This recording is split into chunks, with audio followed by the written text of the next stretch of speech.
أعوذ بالله السميع العليم من الشيطان اللعين الرجيم. بسم الله الرحمن الرحيم. الحمد لله المعروف من غير رؤية والخالق من غير ربية الذي لم يزل قائما دائما إذ لا سماء ذات أبراج ولا ليل داج ولا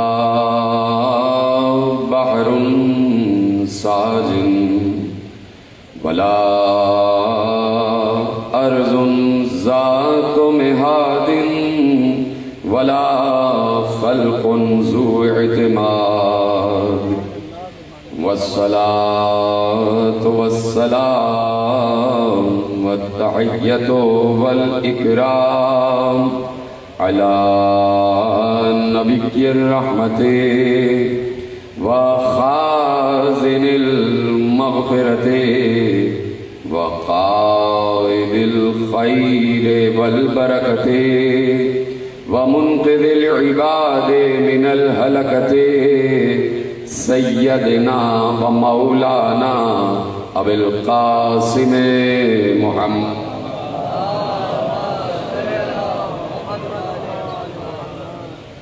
وأهل بيته الطيبين الطاهرين المعصومين المظلومين المنتخبين المنتجبين الذين أذهب الله عنهم الرجس وطهرهم تطهيرا.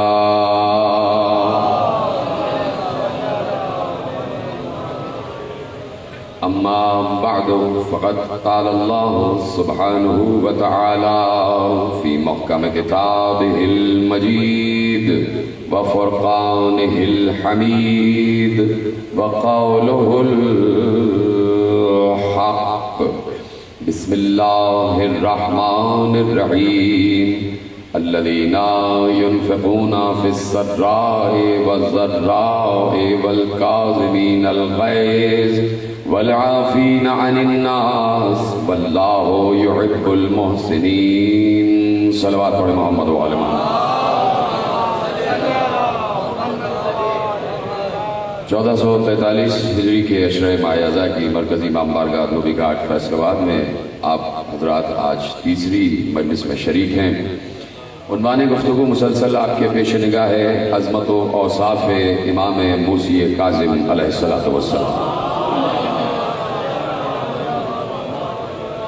پروردگار عالم نے جتنا بھی سلسلہ ہدایت کا آسمان سے نازل کیا ہے تو کسی کو بھی اللہ نے بغیر وصف بغیر صفت نہیں بھیجا ہے، اور اللہ بار بار یقیناً انسانوں کو متوجہ کر کے اور مخاطب کر کے قرآن کے ایک اصول کی طرف متوجہ کرتا ہے کہ اس نے ارشاد فرما دیا ہے کہ وَلَن تَجِدَ لِسُنَّتِ اللَّهِ تَبْدِيلًا. تم اللہ کی فطرت میں تبدیلی نہیں پاؤ گے. مشہور آیت ہے، اور اس آیت کو خصوصیت کے ساتھ صاحبان علم کو اور صاحبان شعور کو ہر وقت یاد رکھنا چاہیے. جب بھی فطرت خدا کی بات ہو، جب بھی آئین خدا کی بات ہو، جب بھی قانون فطرت کی بات ہو، تو یہ آیت ضرور یاد رہنی چاہیے کہ اللہ کے قانون میں تبدیلی نہیں ہوتی، اللہ کی فطرت میں تبدیلی نہیں ہوتی، سنت خدا بدلتی نہیں ہے، اس لیے کہ اس کے یہاں تغیر نہیں ہے. تغیر مخلوق میں ہوتا ہے، خالق میں نہیں ہوتا.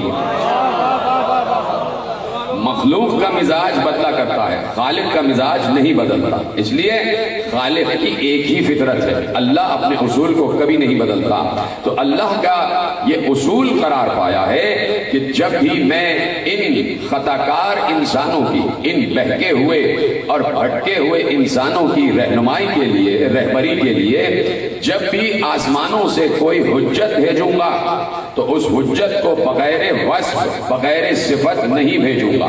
حضرت آدم کو بھیجا تو خالی ہاتھ نہیں بھیجا، حضرت نوح کو بھیجا تو خالی ہاتھ نہیں بھیجا، حضرت ابراہیم کو بھیجا تو بغیر وصف نہیں بھیجا، حضرت موسیٰ کو بھیجا تو بغیر صفت نہیں بھیجا، حضرت عیسیٰ کو بھیجا تو بغیر اختیار نہیں بھیجا۔ تو یہ کیسے ہو سکتا ہے کہ جب آدم، نوح، ابراہیم، موسیٰ، عیسیٰ، یعقوب، یوسف، ایوب، صالح، ہود، اسحاق، اسماعیل، یہ جتنے انبیاء آ رہے ہیں سب کے سب معجزات لے کر آ رہے ہیں، سب کے سب اختیار لے کر آ رہے ہیں، سب کے سب علم لے کر آ رہے ہیں، سب کے سب زندگی اور موت کی کیفیتیں لے کر آ رہے ہیں، تو یہ سب کے سب جس کے پسینے کا قطرہ ہے، تو کیا اس محبوب کے پاس علم نہیں ہوگا، اختیار نہیں ہوگا، اقتدار نہیں ہوگا، معجزات نہیں ہوں گے؟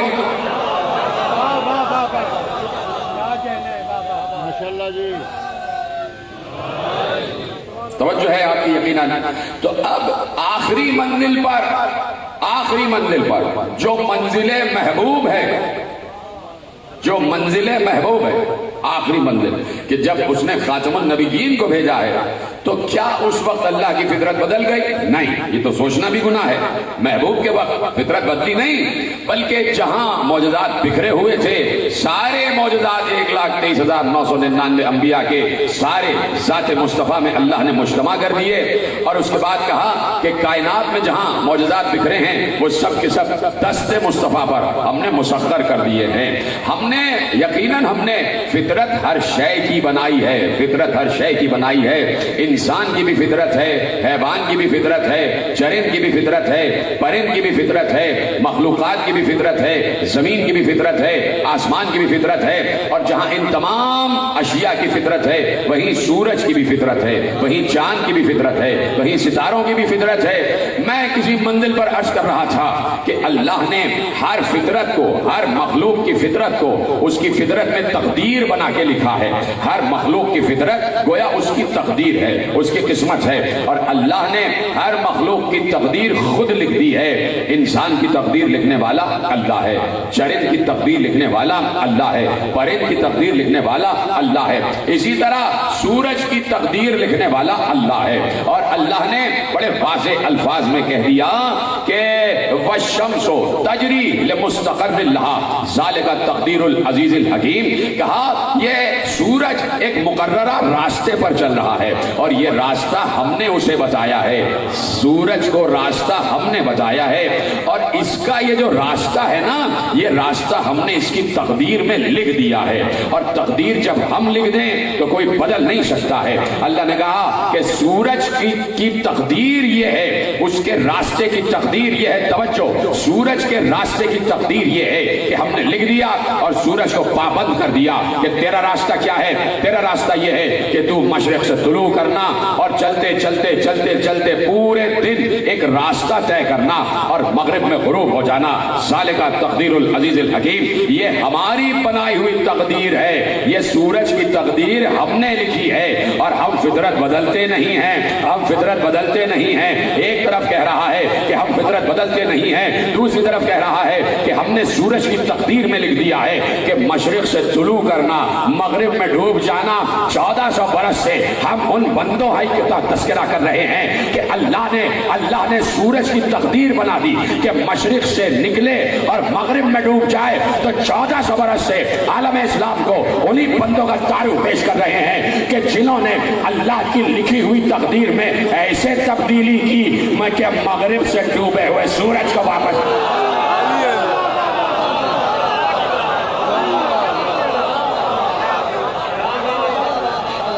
جو فرمائی آپ نے، انہی بندگان خدا کا تعارف پیش ہو رہا ہے۔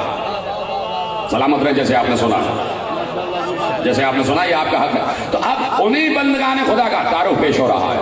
کل میں نے عرض کیا کہ مصطفیٰ یقیناً ہمارے جیسے بشر ہیں، دکھائی دیتے ہیں، ہمارے جیسے دکھائی دیتے ہیں۔ کل کا جملہ یاد ہے نا؟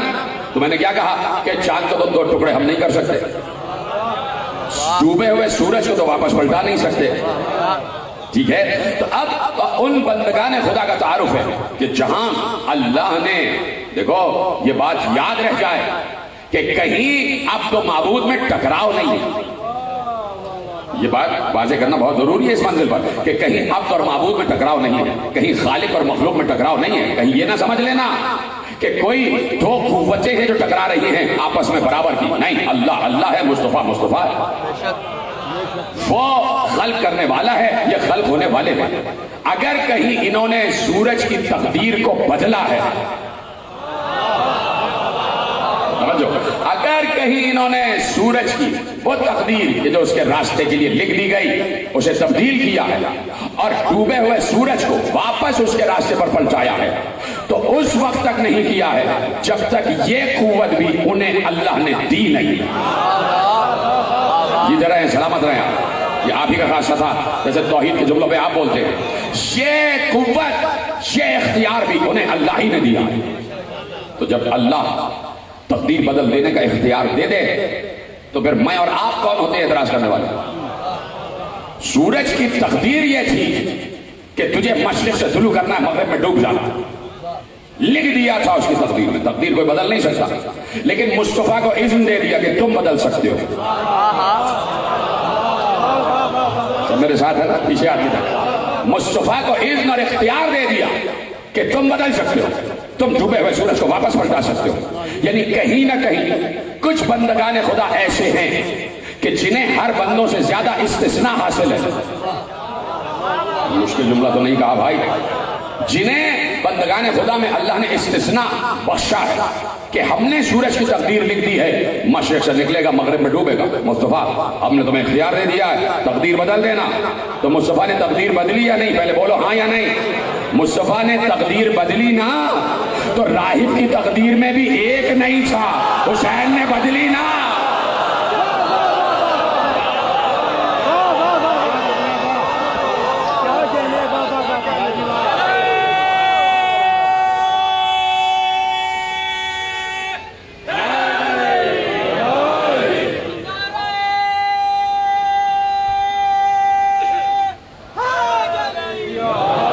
سلامت رہے آپ جیسے سن رہے ہیں۔ تو اب فطرت خدا نہیں بدلتی، لیکن جنہیں اللہ اذن دے دے، جنہیں اللہ اختیار دے دے، وہ یقیناً اللہ ہی کے اذن سے فطرت میں بھی تبدیلی کر دے، تقدیر بھی بدل دے، اذن ہے خدا کا۔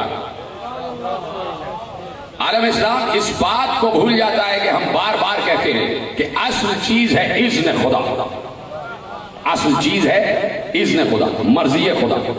مرضی خدا کے بغیر پتا بھی ہل نہیں سکتا، بڑی آسانی سے سنا آپ نے، مرضی خدا کے بغیر پتا ہل نہیں سکتا۔ اللہ خود کہہ رہا ہے، ہمیں معلوم ہے، دنیا میں سورہ انعام کی آیتیں بار بار پیش کر چکا ہوں کہ ہمیں معلوم ہے کہ دنیا میں کہاں کس درخت کا کون سا پتا گرا، جیتے رہے، سلامت رہے، ہمیں معلوم ہے کہاں پر کون سا پتا گرا۔ تو اس بات سے ہمیں انکار نہیں ہے کہ کائنات میں کوئی شے بھی، کوئی امر بھی، کوئی کام بھی اللہ کی مرضی کے بغیر نہیں ہو رہا، ہر کام اللہ کی مرضی سے ہو رہا، کہیں کوئی پتا نہیں ہلتا، اللہ کی مرضی سے ہلتا۔ دنیا میں کوئی وجود تخلیق کی منزل پر آتا ہے، اللہ کی مرضی سے آتا۔ ماں کے شکم میں تصویر کشی ہوتی ہے، اللہ کی مرضی سے۔ اللہ کی مرضی ہوگی تو بیٹا بنے گا، اللہ کی مرضی ہوگی تو بیٹی بنے گی۔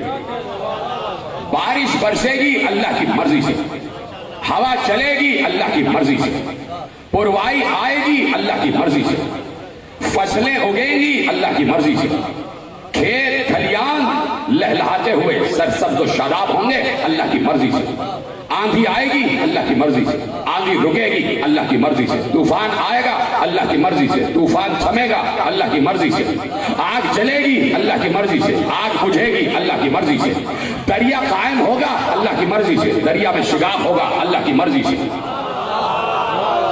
زندہ کوئی ہوگا اللہ کی مرضی سے، زندہ مردہ ہوگا اللہ کی مرضی سے، ہر کام اللہ کی مرضی سے ہوگا، کوئی کام بھی اللہ کی مرضی کے بغیر نہیں ہوتا۔ گنواتا چلا جاؤں، وقت کا وقت صرف ہوتا چلا جائے گا اور فہرست اللہ کی مرضی کی فہرست ختم نہیں ہوگی۔ اب تمام اشیاء جو اللہ کی مرضی سے حرکت کر رہی ہیں سب کو اپنے ذہن میں لے کے آ جاؤ، یہاں تک کہ اس وقت میں سوچ نہیں رہا اپنی مرضی سے، اللہ کی مرضی سے سوچ رہا ہوں، اللہ کی مرضی سے بول رہا ہوں۔ تم ہاتھ اٹھا رہے ہو اللہ کی مرضی سے، تم بول رہے ہو اللہ کی مرضی سے، میں سانسیں لے رہا ہوں اللہ کی مرضی سے، تم سانسیں لے رہے ہو اللہ کی مرضی سے، ملا چل رہا ہے اللہ کی مرضی سے، کہیں کوئی بیٹھا ہوا ہے اللہ کی مرضی سے۔ ہر کام 1400 برس نہیں، ازل سے ابد تک ہر کام اللہ کی مرضی سے ہو رہا ہے۔ تو کم از کم 1400 برس سے جو ہم یہ کہہ رہے ہیں کہ اس شخص کو تو دیکھو، اس ہستی کو تو دیکھو، اس ذات کو تو دیکھو جس نے ایک شب سو کے اللہ کی مرضیاں خریدی۔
درود پڑھیں بابا سے بلند ہوں۔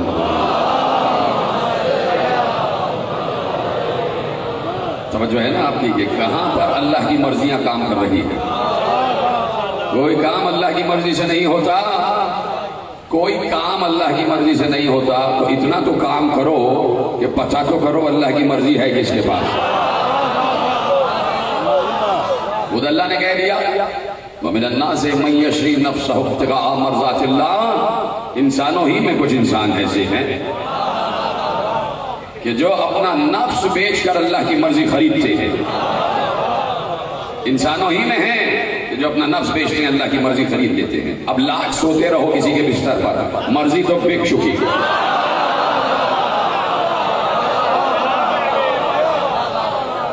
نفس بک چکا، مرضی خریدی جا چکی۔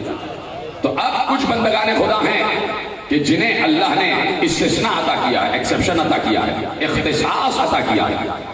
اس لیے کہ اگر اختصاص عطا نہ کیا ہوتا تو سارے کے سارے نبی ہوتے تھے، یہاں بھی ہم سب نبی بنے بیٹھے ہوتے تھے۔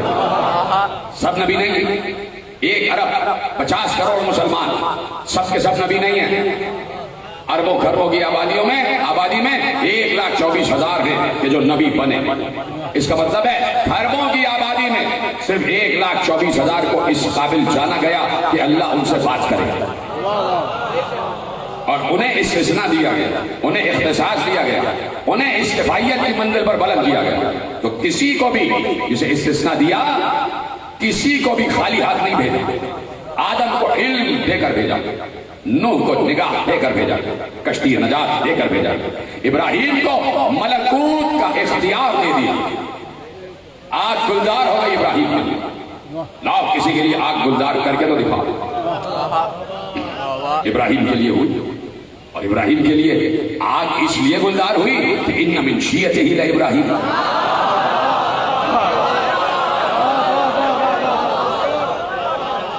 موسیٰ کو ہم نے خالی ہاتھ نہیں بھیجا، ید بیضا دے دیا، زبان میں تاثیر دے دی، عصا دے دیا، دریا میں شگاف کرتے ہیں، آگے بڑھتے جاتے ہیں۔ عیسیٰ کو ہم نے خالی ہاتھ نہیں بھیجا، مردوں کو زندہ کرتے ہیں، مٹی سے پرندہ بناتے ہیں، بیماروں کو شفا دیتے ہیں، نابینا کو بینائی عطا کرتے ہیں۔ ہم نے مصطفیٰ کے پاس سارے معجزات یکجا کر دیا، ہماری فطرت بدلتی نہیں ہے۔ ایک گیا، اس نے آنے والے کا اعلان کیا، اور یہ تو دور ہو گزرا کہ 1,23,999 گئے تو ایک کا اعلان کرتے ہوئے گئے، آنے والا، وہ آنے والا۔ آدم نے کہا آنے والا، نوح نے کہا وہ آنے والا، ابراہیم نے کہا وہی آنے والا ہے، موسیٰ نے بھی کہا وہ آنے والا، عیسیٰ نے بھی کہا وہ آنے والا ہے۔ اور جب سب نے کہا کہ وہ آنے والا ہے، تو جب آنے والا آ گیا تو سب کے اختیارات مجتمع کر کے اپنی ذات میں لے کر آیا۔ یہاں پر بھی آنے والے نے آ کے بتایا کہ اللہ کی فطرت بدلی نہیں، میں بھی سارے اختیارات لے کر آیا، میں چاہتا ہوں تو ستارے کو زمین پر بلا لیتا ہوں، میں درخت کو حکم دیتا ہوں، درخت اڑتا ہوا آتا، میں جانور سے کہتا ہوں بول تو وہ بولتا، میں ڈوبے ہوئے سورج کو واپس پلٹاتا، میں مردے کو زندہ، زندہ کو مردہ کرتا ہوں، اور میں جب شب ہجرت باہر نکلتا ہوں تو میں سب کو دیکھتا ہوں، کوئی مجھے نہیں دیکھتا۔ معجزات، سلامت رہے، یہ سب معجزات ہیں کہ نبی شب ہجرت نکلے تو ایک بار اللہ نے کہہ دیا کہ ہم نے ان کے آگے بھی دیوار کھڑی کر دی اور ان کے سامنے بھی دیوار کھڑی کر دی، وَأَغْشَيْنَاهُمْ فَهُمْ لَا يُبْصِرُونَ۔ اس کے بعد وہ دیکھ نہیں پا رہے تھے، وَجَعَلْنَا مِن بَيْنِ أَيْدِيهِمْ سَدًّا وَمِن خَلْفِهِمْ سَدًّا، بار بار آیتیں یقیناً آپ چپ ہو جاتے ہیں تو آیت پڑھنی پڑی مجھے کہ ہم نے ان کے آگے بھی اور ان کے پیچھے بھی دیوار کھڑی کر دی۔ اب وہ دیکھ نہیں پا رہے تھے، کون نہیں دیکھ پا رہا؟ کافر، جو انسان سے وہ نبی کو نہیں دیکھ پا رہے، نبی سب کو دیکھ پا رہا تھا۔ تو اللہ کے نمائندے کا یہ معجزہ ہوتا ہے، چاہے تو چند لمحوں کے لیے غیبت میں چلا جائے،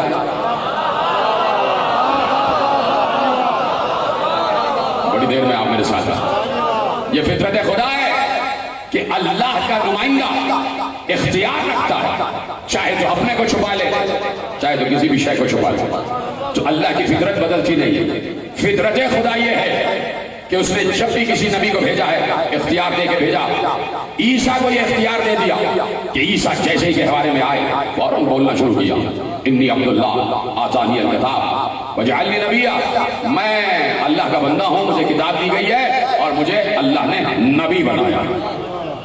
گہوارے میں آتے ہی عیسیٰ بولے، گہوارے میں آتے ہی عیسیٰ بولے۔ کہیں کسی بھولی بھٹکی روایت میں میرا اپنا ہی جملہ ہے، آپ کے حوالے کرتا ہوں، مجھے یہ دکھایا جائے کہ جب کوئی انسان مسلمان قبر میں جاتا ہے تو اس سے یہ پوچھا جائے، بتاؤ وہ عیسیٰ کا گہوارے والا جملہ کیا تھا؟ عیسیٰ کا قصہ سناؤ، عیسیٰ نے گہوارے میں کیا کہا تھا؟ عیسیٰ جھولے میں بولے تھے تو سناؤ کیا بولے تھے؟ کہیں نہیں لکھا کہ قبر میں یہ سوال ہوگا، کہیں نہیں لکھا کہ حشر میں یہ سوال ہوگا کہ عیسیٰ کا قصہ سناؤ۔ تو یہ عیسیٰ کا قصہ رکھا کیوں ہے؟ تو یہ قصہ عیسیٰ کہ عیسیٰ جھولے میں بولے، عیسیٰ جھولے میں بولے، قصہ رکھا کیوں ہے؟ نہ قبر میں سوال، نہ حشر میں سوال، نہ میزان پر سوال، نہ آخرت میں سوال، کہیں پر بھی سوال، نہ برزخ میں سوال۔ پھر یہ توجہ، پھر یہ قصہ عیسیٰ رکھا کیوں ہے؟ یا اللہ کیوں رکھ دیا تو نے؟ صرف تلاوت کے لیے رکھا ہے تو اور بھی بہت سے قصے رکھ سکتا تھا جو تو نے قرآن میں بیان نہیں کیے ہیں، ان میں سے کوئی رکھ لیتا وہ بیان ہو جاتے۔ یہ قصہ عیسیٰ رکھا کیوں ہے؟ کہ تم اگر یہ بات سمجھ جاتے تو تم ہی وارث نہ ہو جاتے قرآن کے۔ ہم نے تو حکمت کے تحت رکھا ہے یہ قصہ، ہم نے دلیل پہلے رکھ دی ہے، دعویٰ بعد میں ہوگا۔ آؤ ہم تمہیں بتاتے ہیں کہ ہماری فطرت یہ ہے کہ ہم اپنے جس نمائندے کو چاہیں وہ جھولے میں بھی بولا کرتا ہے۔ تمہارا بچہ تو 3 سال کا بھی ہو کے بڑی مشکل سے بولتا ہے، ہمارا جب بھیجا جاتا ہے تو جھولے میں 1 لمحے کا بھی ہو تو وہ بولا کرتا ہے اور بول کر بتاتا ہے کہ میں وہاں سے آیا ہوں، میں وہاں سے آیا ہوں، میں وہاں سے آیا ہوں۔ نہیں، جملہ بدل دیتا ہوں، بول کے بتاتا ہے کہ میں اس کا بنایا ہوا ہوں، تمہارا بنایا ہوا نہیں ہوں۔ جھولے میں بول کر بتاتا ہے کہ اس نے مجھے بھیجا ہے، میں اس کی طرف سے نمائندہ بن کر آیا ہوں، اس کی طرف سے حجت بن کر آیا ہوں۔ ہم نے عیسیٰ کا قصہ اس لیے رکھ دیا کہ عیسیٰ آتے ہی گہوارے میں بولے کہ ہم نے دلیل پہلے رکھ دی ہے، دعویٰ بعد میں ہوگا۔ اور